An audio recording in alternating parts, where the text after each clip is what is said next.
जय हिंद दोस्तों।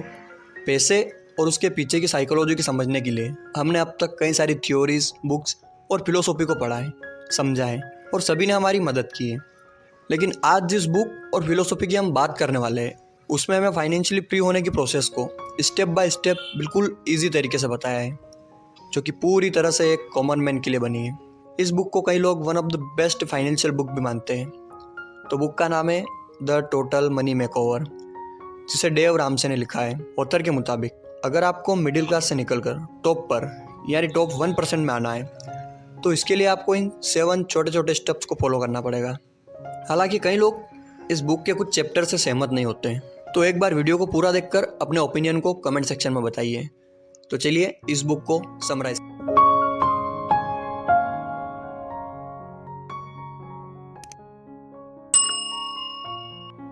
इस जर्नी का पहला स्टेप होगा क्रिएटिंग अ इमरजेंसी फंड।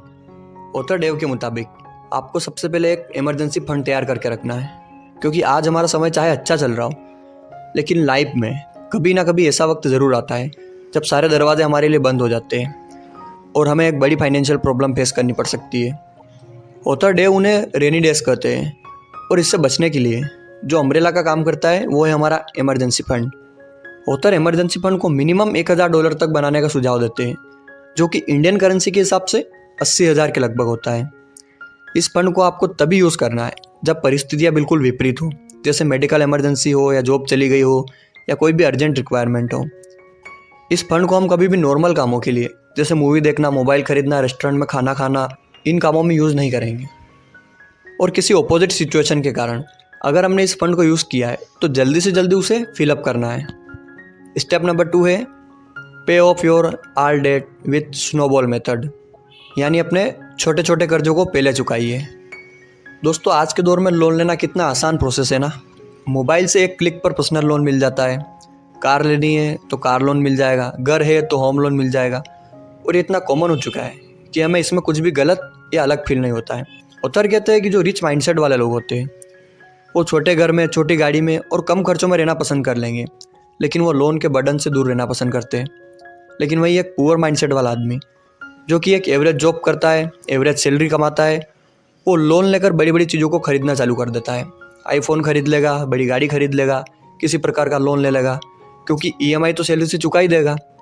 और इस चक्कर में उसकी लाइफ में कभी भी स्टेबिलिटी नहीं आती है। लोगों की नज़र में वो अमीर नज़र आ सकता है, लेकिन एक्चुअल में वो अमीर नहीं है।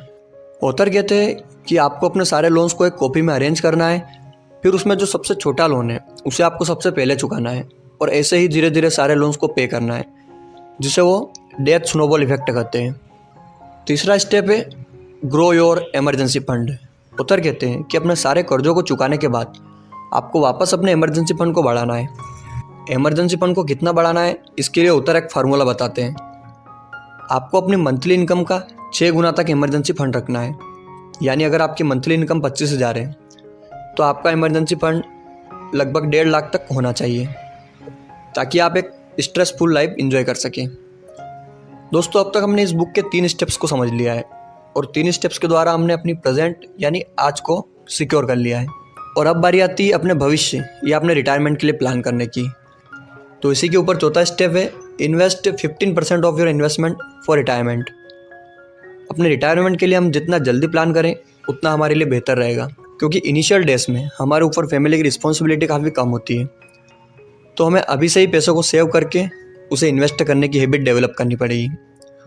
ऑथर बताते हैं कि हमें अपनी इनकम का एटलीस्ट 15% म्यूचुअल फंड में इन्वेस्ट करना है, वो भी लॉन्ग टर्म विजन के साथ, ताकि वो अमाउंट कंपाउंडिंग के ज़रिए हमारे रिटायरमेंट तक एक बड़े अमाउंट में कन्वर्ट हो जाए और बाद में हमें पैसों के लिए किसी के ऊपर डिपेंडेंट नहीं रहना पड़े। आगे ऑथर रिकमेंड करते हैं कि अपनी टोटल इन्वेस्टमेंट को आपको 4 पार्ट्स में डिवाइड कर लेना है।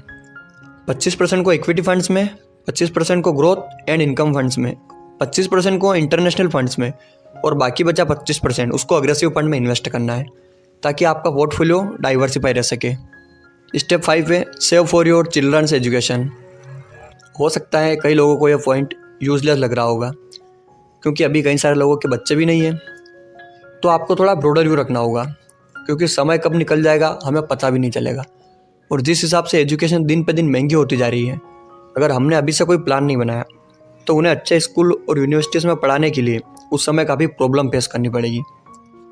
तो अगर आपने इमरजेंसी फंड बना लिया है, 15% इन्वेस्ट करना भी चालू कर दिया है, तो अब आप अपने बच्चों के लिए भी थोड़ा सोचना शुरू कर दीजिए।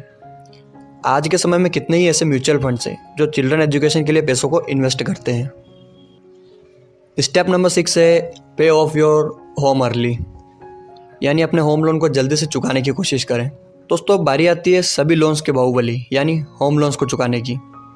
दोस्तों, घर अपना खुद का हो ये हर कोई चाहता है, लेकिन घर खरीदने जितना अमाउंट अपने पास शायद ही कोई जमा कर पाता होगा। इसीलिए हम होम लोन लेते हैं ताकि ईएमआई के द्वारा हम उसे चुका सकें, जो कि कम्प्लीटली ओके है। लेकिन अगर आप एक स्ट्रेसफुल लाइफ जीना चाहते हैं तो अपने होम लोन को जल्दी से जल्दी ख़त्म करें। होता कहते हैं कि कई लोग 20 से 30 साल तक के लिए लोन लेते हैं और अपनी मूल राशि से 4-5 गुना तक ब्याज चुकाते हैं और पूरी ज़िंदगी ईएमआई भरने में निकाल देते हैं। साथ ही ऑथर बताते हैं कि अपनी प्रॉपर्टी की 25% से ज़्यादा वैल्यू का लोन हमें नहीं लेना है। साथ में होम लोन 15 साल से ज़्यादा का नहीं होना चाहिए।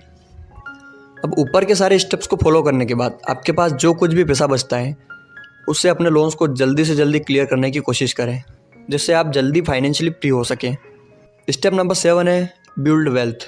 अपने सारे ज़रूरी कामों को निपटाने के बाद अब बारी आती है ज़िंदगी के मज़े लेने की, क्योंकि अब तक हमने सिर्फ सेक्रीफाइस किया है अपने फ्यूचर के लिए, अपने लिए, अपनी फैमिली के लिए। लेकिन जब ये सारे काम पूरे हो जाएंगे तो हमारी सेविंग्स बढ़ने लगेगी, जिसे हम म्यूचुअल फंड्स, रियल एस्टेट या किसी भी ग्रोइंग फील्ड में इन्वेस्ट कर सकते हैं और उससे रिटर्न कमा सकते हैं और साथ में अपने शौक भी पूरे कर सकते हैं। साथ ही हमारी इन्वेस्टमेंट पूरी तरह डेब्ट फ्री होनी चाहिए। इसके बाद हम पूरी तरह फाइनेंशियली इंडिपेंडेंट हो जाएंगे और लाइफ को सही मायनों में एंजॉय कर पाएंगे। तो दोस्तों, आपको ये बुक कैसी लगी कमेंट करके बताइए। लाइक, शेयर, सब्सक्राइब करना मत भूलें। जय हिंद, हैप्पी इन्वेस्टिंग।